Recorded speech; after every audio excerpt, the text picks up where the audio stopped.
So if you've ever watched the Mikey Williams highlight video where he may not have played like 5-star recruit Mikey, I guarantee you've seen comments like he's only good versus bad comp, he needs to humble himself, he's overrated, y'all know the usual.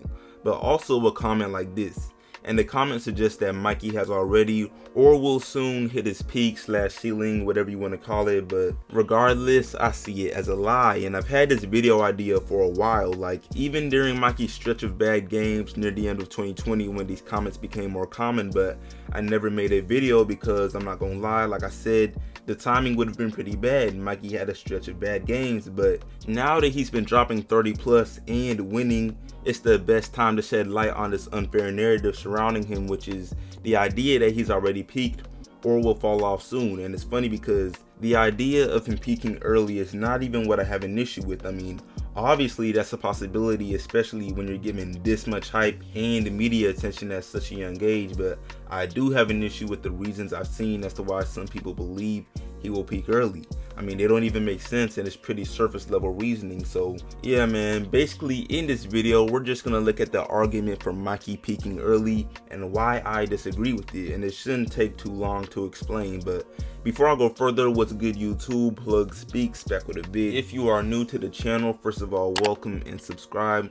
Also like this up and turn on noties. I upload 3 to 4 times a week, and right now we're on the grind to 5K by March, so I'd for sure appreciate it y'all. But back to the vid though. So when it comes to this argument for why Mikey Williams will peak early, the reasons I usually see just in the comments and on social media are based on 3 things. For one, because he's currently 6'2" and already taller than his parents, so some people feel as though his growth has already matured and that he's just done growing. And then the second reason basically piggybacks off that, because people feel as though even though Mikey's height fits that of a point guard, he plays more like a combo guard and a shooting guard with a score first mentality, and people don't really feel as though a game like this at his height will get him too far as higher levels of basketball, which is actually a fair point. But on to the last reason, people just doubt he will ever achieve the same height and viral highlights as he did in his freshman season at San Ysidro, because he was just so much better than his competition at that school. So yeah, those are the 3 reasons, and I'm going to dispute each one based on what I feel to be true.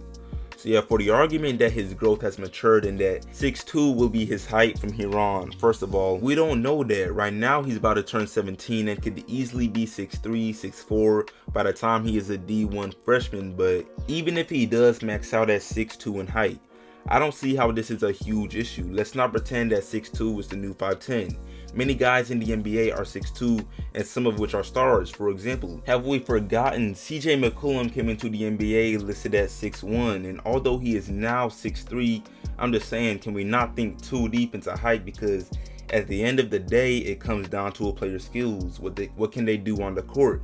Now obviously the lower the height, the less potential, but being 6'2" as a guard in the NBA is not even short unless we're talking about shooting guards. So using this as a justification for why he will peak early really just doesn't make too much sense to me. But we moving on to reason number 2, which is Mikey's actual playstyle of being more of a 2 guard rather than a 1, and I will admit this reason makes the most sense out of all 3, but even still, it's not something to think too deep into. And I say that because, again, it's easy to forget, but Mikey is a sophomore, so he has 2 more years left of high school to further develop. That means there's plenty of time to gain the skills he would need to play as a point guard. And I've said it before, some players have this natural IQ for passing and playmaking and just finding their teammates through good court vision and all of that. However, it would just be a lie to claim these are not skills you can develop, because they definitely can be. Simple things like film study, watching how great guards in the league operate like Chris Paul, Rondo, and others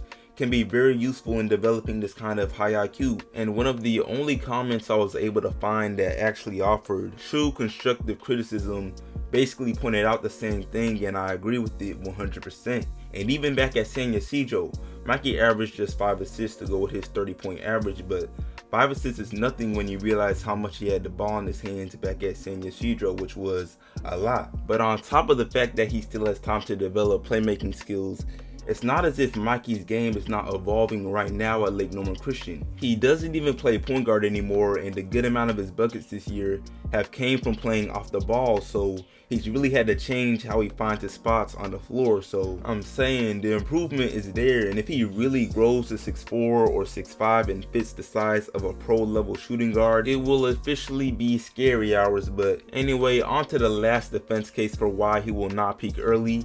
The idea that he will not get as many great highlights or viral social media clips as his competition matures has to be one of the worst arguments someone could even make, because regardless of whether he has more viral clips or dunks or not, that is not what determines how good a player is overall. I mean, Ballislife could literally refuse to post him ever again. I mean, we know they won't, but if they refuse to post him ever again based off that logic, you could say that Mikey fell off just because he's no longer being hyped up, and that doesn't even make sense. And I doubt there's too many people out there that are really of this mindset, but I know there's some people because I read the comments. But yeah, that pretty much does it for the video. I'm gonna wrap things up, but before I do, let me repeat that yes, it is possible. Mikey could have already hit his peak. We've seen it happen to guys before, but like I said, the reasons people have for it are ridiculous, at least to me.